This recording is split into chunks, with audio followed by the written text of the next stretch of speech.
Hello friends. आज मैं word related to study जो है उसके बाद उसका मैं पार्ट 2 ला रहा हूँ। ये आपका लास्ट पार्ट होगा। तो चलिए शुरू करते हैं। फिजियोग्नोमी, इसका मतलब क्या हो जाएगा? अब देखो, फिजियो से आपको फिजिकल नजर आया मतलब ह्यूमन, तो ग्नोमी मतलब जिसे फेस से रिलेटेड हो। ठीक है, तो ह्यूमन फेस का जब इसमें स्टडी किया जाए, ह्यूमन फेस, मैं इसे लिख दे रहा हूँ यहाँ से, ह्यूमन फेस, इसके बारे में जो स्टडी करें उसे बोलेंगे फिजियोग्नोमी। और एक वर्ड और भी है इसमें, कौन सा है? हाँ, यस, एंथ्रोस्कोपी। एंथ्रोपोस्कोपी, एन, एक्चुअली क्या नाम है, सभी चीज़ें मैं इसमें नहीं लिख पा रहा हूँ, ठीक है, लेकिन जो मुझे याद आ रहा है उसे मैं आपको बताता जा रहा हूँ। एंथ्रोपोस्कोपी, ठीक है, ये भी एक वर्ड होता है। ठीक है, एंथ्रोपोस मतलब जो ह्यूमन फेस होता है, और स्कोपी मतलब जो उसके फेस से रिलेटेड करें। ठीक है, तो एंथ्रोपोस्कोपी का मतलब हो जाएगा जो स्टडी ऑफ ह्यूमन फेस। ठीक है, तो फिजियोग्नोमी। और पैलियोग्राफी, अब देखो, मैंने आपको अभी जो पुराने वीडियो में पैलेंटोलॉजी बताया हुआ है, ठीक है, तो उससे कन्फ्यूज मत करिएगा। उसमें रहता है पैलेंटोलॉजी का मतलब बताया स्टडी ऑफ फॉसिल्स बताया हुआ है। ठीक है, और पैलियोग्राफी मतलब क्या हो जाएगा? जो एंशियंट राइटिंग्स की स्टडी करता हो। किसकी? जो प्राचीन जो शिलालेख मिलते हैं, जो भी चीज़ें जो पुराने लिखे हुए मिलते हैं, एंशियंट राइटिंग, जो हड़प्पा में या कहीं पर भी जो मिलते हैं लिखी हुई राइटिंग, ठीक है, या पर्शियन लैंग्वेज में या कुछ भी, ठीक है, जो पुरानी चीज़ों में, पुरानी जो राइटिंग्स में जो मिलते हैं उसे बोलते हैं पेलियोग्राफी। ठीक है, तो स्टडी ऑफ एंशियंट राइटिंग जो, ठीक है, उसे बोलते हैं पेलियोग्राफी। ठीक है, ट्राइकोलॉजी, ये एक्चुअली मैं आपको बता चुका हूँ, यदि आपको याद हो तो मैंने बताया था कि हेयर एंड स्कैल्प की जो स्टडी, बाल और जो किसकी? स्कैल्प। स्कैल्प का मतलब क्या होता है? स्कल, है ना, स्कैल्प एंड हेयर। ठीक है, इसकी जो स्टडी करें। ठीक है, अब मैं आपको एक पुराने वाले में से 2-3 फिर से बता दे रहा हूँ, ध्यान से इसे कंफ्यूज मत करिएगा। देखो, मैंने बताया हुआ पहला जो फ्रेनोलॉजी, फ्रेनोलॉजी इसका मतलब क्या बताया था मैंने? देखो, फ्रेनोलॉजिस्ट जो होते हैं जो मस्तिष्क से रिलेटेड या क्रेनियम से रिलेटेड, खोपड़ी से रिलेटेड जो बातें करते हैं, ठीक है, जो उसके स्पेशलिस्ट होते हैं, जो बोलते हैं फ्रेनोलॉजिस्ट। ठीक है, और क्रेनियोलॉजी मैंने क्या बताया? जो स्कल से रिलेटेड हो, वो तो क्रेनियम से आपको तो ऐसा एग्जाम में तो आएगा नहीं। ठीक है, तो ये आप ध्यान रखिएगा। ठीक है, और इसीलिए मैंने ट्राइकोलॉजी ये आपको इंक्लूड कर लिया इसमें से। ठीक है, तो हेयर एंड स्कैल्प की जो स्टडी की उसे बोलते हैं ट्राइकोलॉजी। ठीक है, यूलॉजी, आप देखो, आपने पुराना पढ़ा होगा यदि ओकैब में, तो यूलोगाइज पढ़ा होगा। उसका मतलब क्या होता है? जो बहुत ज़्यादा प्रशंसा करे। किस माध्यम से? लेटर के माध्यम से जो प्रशंसा करता है, लेटर के माध्यम से जो जो बहुत ज़्यादा यूलोगाइज प्रेज करे। ठीक है, तो उसे बोलेंगे यूलॉजी। ठीक है, लेकिन मैं बात कर रहा हूँ यूलॉजी की। ठीक है, वो मैंने यूलॉजी मतलब यूलोगाइज की बात की थी मैंने, और मैंने यूलॉजी की क्या बात की है? जो क्या नाम है, स्पीच के माध्यम से किसी व्यक्ति की क्या करे? प्रेज करे। ठीक है, मैं बोल रहा हूँ स्पीच इन, हाँ लिखिए, speech in praise of a person. ठीक है, यू, यदि यू दिख जाए कहीं पे तो समझ लीजिए वो प्रेज की बात कर रहा है। ठीक है, speech in praise, praise of a person. ठीक है, तो इसका मतलब ये हुआ कि चाहे वो राइटिंग के माध्यम से या स्पीच के माध्यम से, यदि किसी व्यक्ति का क्या नाम है प्रेज करता है, प्रशंसा करता है, तो उसे बोलेंगे यूलॉजी। ठीक है, ध्यान रखिएगा। Next, gemology. ठीक है, अब देखिए, मैंने बताया हुआ था एटियोलॉजी, यदि आपको याद हो, क्या बताया हुआ था? एटियोलॉजी, कि उसे कौन सी डिसीज है इसके बारे में जो स्टडी करे। ठीक है, study science of causes of diseases. ठीक है, कॉजेज ऑफ डिसीजेज, तो एटियोलॉजी बताया था। यहाँ पे मैं बात कर रहा हूँ जीमोलॉजी। इसका मतलब क्या होता है? जो इन्फेक्शन से रिलेटेड डिसीज हो उसके बारे में जो अध्ययन करें। Infection, diseases, diseases caused by infection. ठीक है, इन्फेक्शन, ठीक है, जो इन्फेक्शन के बारे में, इन्फेक्शन से रिलेटेड स्टडी करें उसे बोलेंगे जीमोलॉजी। ठीक है, इन्फेक्शन से। और सिर्फ यदि बात कर रहा है कि कौन सी बीमारी है, कॉजेज ऑफ डिसीज जानना चाहता है, तो एटियोलॉजी। ठीक है, AETIO, एटियो, या इसे आप यदि दूसरे तरीके भी बोल सकता है वो ETIO। ठीक है, ETIO, ईटियोलॉजी। ठीक है, तो इसके बारे में भी आप समझिएगा। ठीक है, यूफोलॉजी, ठीक है। यूफोलॉजी मतलब क्या होता है, इसे याद करने का बढ़िया तरीका बताता हूँ।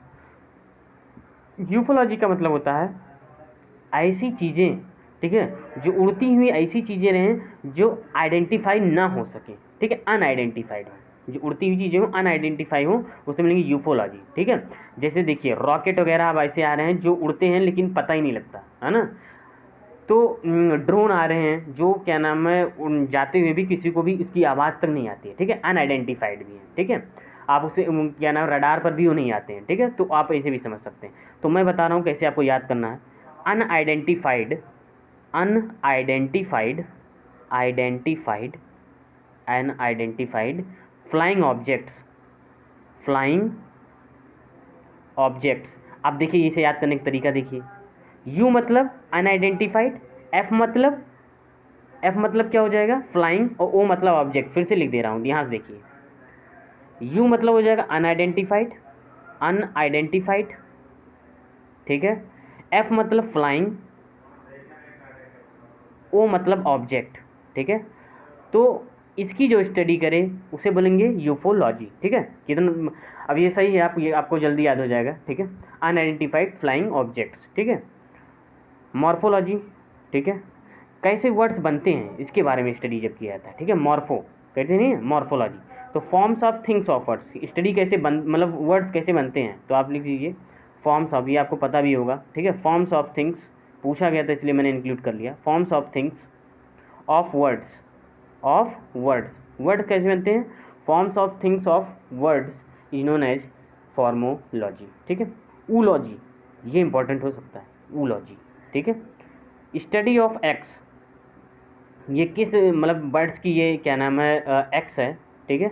स्टडी ऑफ एक्स, ठीक है, कौन से बर्ड्स का या क्या नाम है एग है, इसके बारे में जो स्टडी करता है उसे बोलते हैं ऊलॉजी, ठीक है। Next ichthyology. इक्थियोलॉजी का मतलब क्या होता है, आप देखिए इसे समझने का तरीका देखिए। इक्थियोलॉजी मतलब होता है कि इक्थस मतलब होता क्या है, देखिए एक वर्ड होता है IKHTHUS, इक्थस का मतलब होता है फिश, ठीक है, फिश। तो इसकी स्टडी को क्या बोलेंगे, स्टडी ऑफ फिश, इक्थियोलॉजी, ठीक है। तो ये भी आप ध्यान रखिएगा, ठीक है। चलिए पोटैमोलॉजी, पोटैमो, अब देखिए पोटामस मतलब होता है, पोटामस मतलब देखो हिप्पोपोटामस, तो हिप्पो क्या होता है, अब रिवर में रहता है ना, तो हिप्पो, हिप्पो मतलब जो बड़े साइज का जो होते हैं हिप्पो होते हैं, ठीक है। और पोटामस मतलब क्या हो जाएगा, रिवर में रहने वाले।